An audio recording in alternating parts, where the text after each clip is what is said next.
بناو خودی مزن دلوان ابروکه 31 مهائگ 2023 کود بیتا 38 چله زوستانه اف باهیوه برای خودی کلیل که داین اف درجی بسته یا بستا زیو گنده شیخ پیرموس که هر ساله که خوش بیتن داروبار زیکات پاکیت که اف باهیوه درستی یاوه بوی جاره که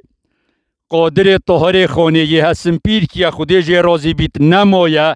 اوی بخواب صحبت ابو متکر مروفه که گله که گریاو بو و یه دنیا دیتی بو و یه رازگو بو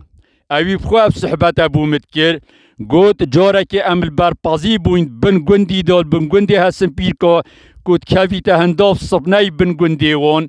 گوت باهی وک مدید یا شیم بو گوت از چومه بینی برای خدمه باهی فترکتوه یه درکتین پاهنت مازن نبوینه بز گوت یه تولی هاتین کمروف شد تام کتی شکلیل که درکت بون گوت مگازی حواله خو کر مگوت وره دا تام که اینه باهی فترکا اوه یا چه بوی بو تاریخ وقتا که ده بیجین چله زوستانه ما باهی فترکت خارین اوی گوت چله زوستانه بو بله نه گوت که چندی چلی بو ویجا حساب که